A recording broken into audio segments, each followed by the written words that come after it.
Hi everyone, welcome back to my channel. Today's video is a bit special because I have gifted a Hobonichi Weeks to a family member and I wanted to make this video introducing this wonderful planner to them. This video is also for you if you've also been gifted one from a family member or friend or even yourself.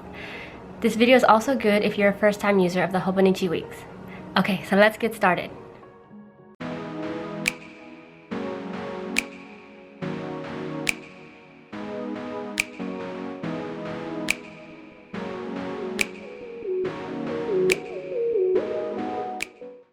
Okay, so what is there to know about the Hobonichi Weeks? The Hobonichi Weeks is a planner from the brand Hobonikan Itoi Shimbun, but more commonly Hobonichi. It is a Japanese company that sells not only planners, but also daily life products. But what you have in front of you is the Hobonichi Weeks, one of 4 types of Hobonichi planners. You have the Hobonichi Weeks, the Hobonichi Original Planner, there's the Hobonichi Cousin, and the 5-year Techo. There are also different variations of these planners, but I will not go into them for today's video. Hobonichi planners are stitch-bound notebooks that have the popular Tomoe River paper. The importance of the paper is a major part of the appeal of these planners because of its favorability amongst fountain pen users, but maybe you're not there yet. What separates the Hobonichi Weeks from all the other planners? The Weeks, as you will see, has a yearly overview, monthly view, horizontal weekly view, and notes pages in the back. The horizontal weekly view is unique to this planner and gives a full overview of your week from Monday to Sunday. The Hobonichi Weeks also comes in a mega size which has more notes pages, but again, I won't be showing that today. So let's get into it.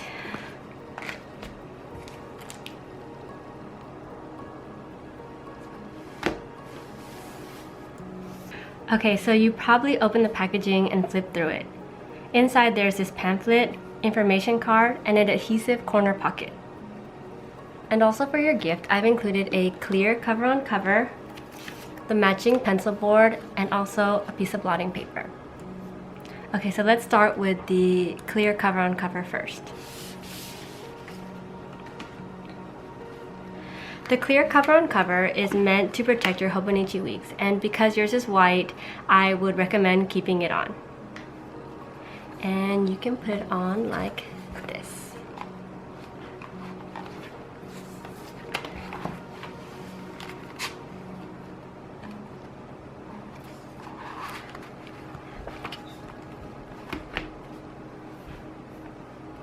Okay, so here it is with the clear cover on cover. Real quick, you have a pen loop, pocket, another pocket, and this little cutout here is meant to be separated, and it's meant to be a sideways bookmark, but I would recommend leaving it as it is so it kind of stays in place rather than loose, and I think there are other options for keeping your page. Moving on, we have the adhesive pocket.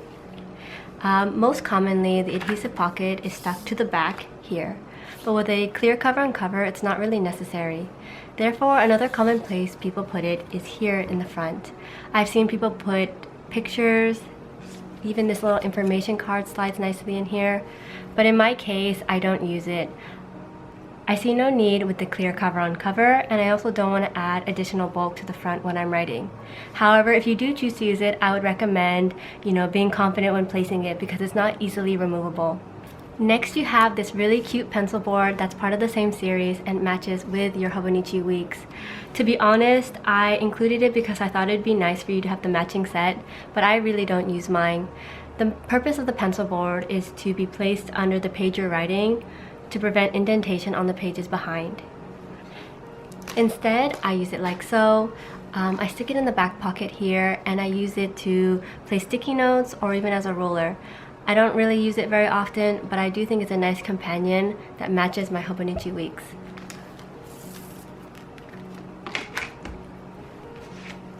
And lastly, I'm including this blotting paper. It doesn't come with the Hobonichi Weeks, but I wanted to gift it to you as well. I included it because ink on this paper, especially from gel pens, tend to smear quite easily. I recommend at first using a ballpoint pen to prevent smearing, but I think if the little one wants to draw in it, I think it's handy to have and kind of place like so to prevent transfer and smearing.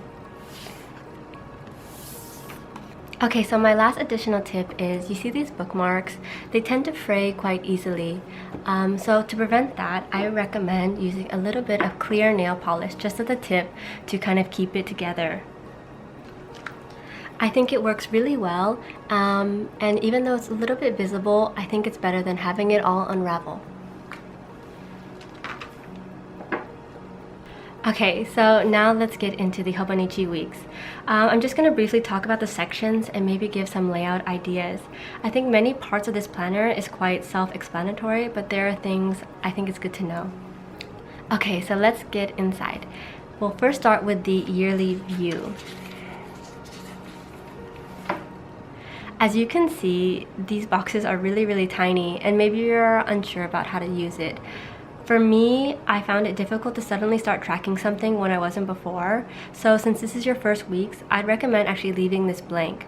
Start using it when you see the need to track something rather than track something for the purpose of filling this page. I've seen people write birthdays here, which is an option, but I tend to prefer looking at the monthly pages where there's a little bit more space. Okay, so this brings me to the monthly pages. I don't think it requires much explanation, but it's good to know that the Hobonichi week starts in December 2021 and goes through March 2023, unless you have the spring version, which starts a little bit later.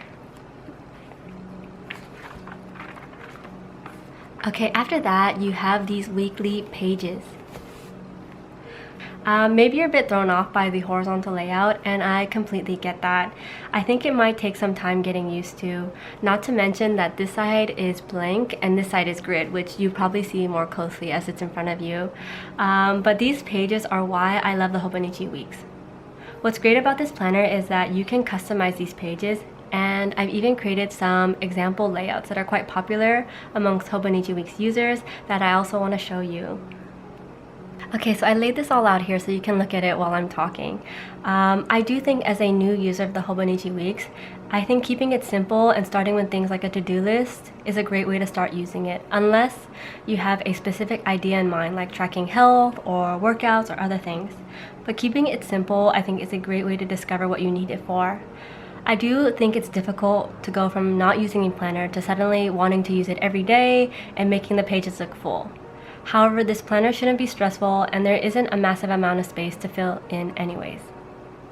For example, I think with starting with a to-do list is very functional and very easy to do. I think coupling that with events and appointments makes it really functional. Another way is including it with a bit of meal planning and maybe a shopping list. Another common way is people use it as a habit tracker and the weather to kind of track their workouts or other things like that. But if you don't think that a to-do list or writing appointments is something that you want to put in here, you can do something more creative like journaling or illustrations. I do think in your case, putting some baking recipes would be great, or letting the little one kind of scribble all over it, or even documenting their milestones. I just want this Hobonichi weeks to be kind of special for you and perhaps become a life book that captures some early childhood memories of you and your little one. I think it goes especially with the theme of the Hobonichi weeks that I picked for you, and I just want you to fill it with things you find enjoyable. And I understand if a to-do list is not that enjoyable, but I just want to show you that you can customize it to kind of fit your lifestyle. So I hope you see that there are different ways to use the Hobonichi weeks, and I just wanted to end this video by sharing a little bit more about the Hobonichi weeks that I picked for you. Okay, so this Hobonichi weeks is called Grow Bigger. It is part of Hobonichi's collaboration with Era Curl's hit children's book, The Very Hungry Caterpillar. I'm sure you're familiar with this storybook, but did you know that the first edition was created in Japan? The story goes that the book's editor found no US publishers capable of printing and binding this book as it had been designed, with the perforated pages and pages in various widths. In the summer of 1968, the editor visited Japan and showed samples of the book to a number of people associated with the publishing industry. Hiroshi Imamura, the late president of Kai Seisha Publishing Company, fell in love with the picture book and found a company to accept the order to print and bind the book. Thus, the first edition of The Very Hungry Caterpillar was created in Japan.